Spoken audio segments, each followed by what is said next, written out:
Like, let's talk about a masterpiece, man.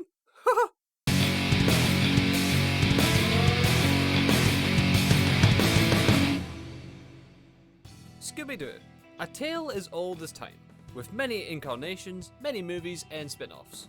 Now back in the day, most of these spin-off movies would mostly focus on Shaggy and Scooby. Oh, and Scrappy too, in case anyone forgot. With today's video, I'm going to be talking about one particular spin-off I hold dear to my heart. The one that I believe to be the best Scooby-Doo spin-off of all time. And I do mean spin-offs, not like the movies like Zombie Island, like those kind of movies. They're their own category. The spin-off movie I'm talking about is the made-for-TV movie Ghoul. Oi! Get that off! No way am I putting that up there. The best one is clearly Ghoul School. There's no discussion, it's just fact. It's literally a fact. Shaggy's been offered a job to be a gym teacher for the Grimwood School, ran by Miss Grimwood. Funny. I mean, yeah, he can run fast, but other than that, I don't see what else he could do. Maybe I shouldn't have taken this new job. Don't be silly, Shaggy. You'll make a great gym teacher. Man, money must be really tight since the gang split up. Like, Scoob, we gotta get some money in fast, or else we got no Scooby snacks. I need my fix, Shaggy. I'll sell you kidney if I have to. Like, Scoob, I can't afford the van, feed 2 dogs, and get Scooby snacks. The cost of living is not even living, it's surviving. Well, you better, Shaggy, or you're gonna wound up missing. Zoinks. Once they eventually get into the school, they're then met with the Ghoul Girls one by one in their own ghoulish way. Even their pet dragon Matches. I mean, to be fair, Matches at first seems like a dick because he keeps burning either Scooby or the Callaway Cadets. He's just always annoyed. But he does come around at the end. I thought he's alright. Count Dracula's daughter. Fantastic to meet you. God, I never get tired of hearing that. Hello! Right, goodbye! Hi, I'm Elsa Frankenteen. And I'm out of here. Hi, I'm Fantastic. Mommy! Sorry we woke you. Are they the new gym teachers? Yes, Dennis. We've been waiting for them a long time. And basically the Ghoul Girls need a good coach to help them win a trophy to finally beat the Callaway Cadets, who live next door for their yearly volleyball game. And since Shaggy and Scooby and Scrappy all signed a contract to help, well, they gotta do it. But Shaggy, man, you gotta read your contracts before you sign them. That's how you get screwed over big time. I'll admit, when I was a wee lad when I watched this, I freaked out when we found out Shaggy's full name. Then you must be Shaggy Rogers. I was like, whoa! We learned Shaggy's full name! Shaggy Rogers! On the next day, they do some activities, like ballet, jogging, scarobics. Yeah, you heard me, scarobics, just go with it. And some deep shrieking exercises. Who wrote this? We also get to see from the other school as well, the Callaway Cadets, and they basically show off some gadgets or spy on the Grimwood girls. Wait, what? To make sure they're always one step ahead of them to keep their trophy. Meanwhile, a witch of the web named Revolta, yeah, you have to say it like that, you have to say it like that, who reminds me of Spydra from Gadget Boy. You know, that baby Inspector Gadget cartoon? Does anyone else remember that show, or is that just me? Also, her minion, called the Grim Creeper, who I swear is Mike Wazowski's plant cousin, they spy on the girls and plan to capture them, because Revolta wants to become the most powerful and most feared witch in the monster world. We eventually get around to the volleyball game, where we get to see some fun moments of the girls trying to one-up the cadets and vice versa, with their gadgets and, well, the monsters having abnormal strength and their own monster abilities. Though technically the cadets should have been disqualified for tampering with the ball, but the Grimwood girls win the game and celebrate with an open house party where we get to see the girls' parents. Well, only the dads. Huh. I guess the mothers were busy? Or not around. When hearing more monsters will show up, Shaggy and Scooby try to leave in desperate attempts. Like we're gonna be trapped in a house full of monsters! God, that part gives me goosebumps so much. So we get to see the dads interacting with their daughters and Scooby and Shaggy. And I'll admit, when they're with their daughters, it's very sweet. Like, it's just them sharing nice little moments. And they all show off unique gifts that they all made in class. My favourite is the portable shock man. It's a bad pun, but I love it. Seeing the fathers actually getting along with Shaggy and Scooby was actually kind of nice. Like, instead of them going nuts to see a human, like, interacting with their daughter, it's like, no, they're just really friendly. And it's kind of nice. And obviously they're being nice because they helped their girls win a trophy, so That's fair. But once the party's over, they all leave with a heavy warning to the two to keep an eye on their daughters. Or else, well, they'll feel the wrath of 5 unhappy supernatural fathers. Oof.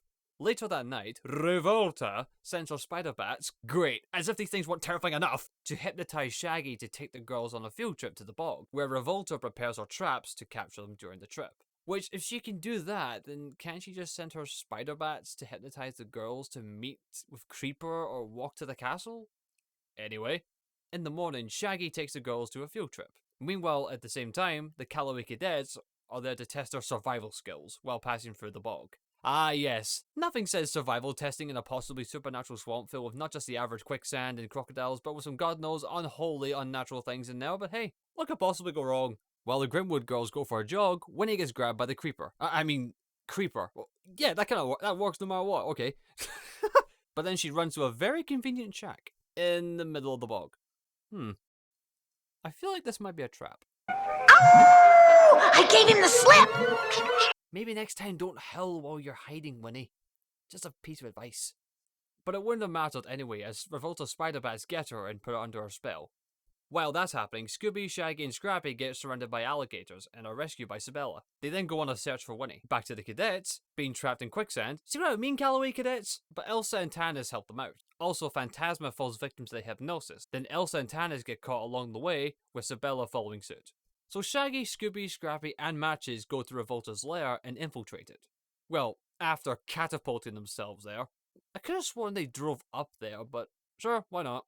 Now that Revolta has the girls, she plans to keep them under her evil influence forever before the effects of her spell wear off by revoltizing them. Yep, revoltizing, that's a new word. Meanwhile, the gang search around the lair, they encounter the mirror monster. It's only a mirror! See? It's just a silly reflection, like they have at the carnival. Scooby comes back! Scooby-Doo! Yes, Shaggy? I'm after you! Right! You're not Shaggy! Shaggy! He can't help you now. No one can help you now. Not gonna lie, as a wee lad, seeing this scared the heck out of me. The crazy eyes, the teeth, and I have to add Casey Kasem's grisly performance as the mirror monster. Scooby-Doo, I'm after you. Like, the man can play goofy and crazy, but thankfully Matches sends him running and sets the real Shaggy free. Scooby ends up separating from the gang, but eventually is caught out by Creeper. Then they all wound up in the well with the well dweller, okay, which leads them to getting out of the well and stop Revolta's spell. Meanwhile, the Callaway cadets set out to help and save the girls, since they've helped them numerous times. As they try to save them, Shaggy and the gang literally crash in as Revolta's trying to make her potion. The girls one by one break free from the spell, helping their gym teacher stopping Revolta.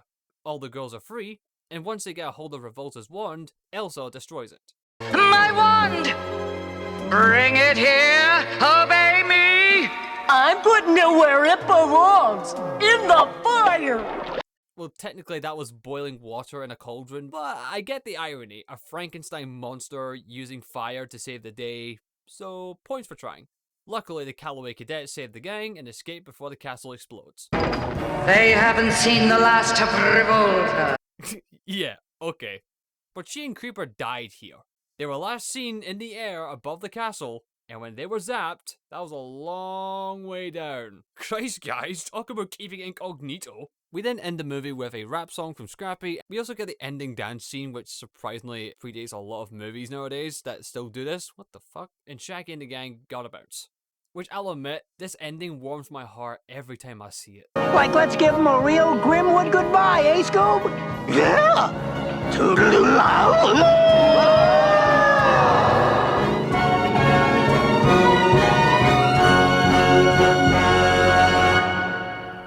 This movie is the best of the spin-offs for me. This is one of my feel-good movies. I could watch this movie countless times and get a kick out of it.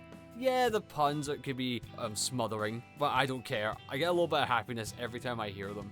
Yeah, it's very cheesy and very goofy, campy, but you know what? I don't care. I enjoyed this. It makes me feel happy and I'm happy with it, you know?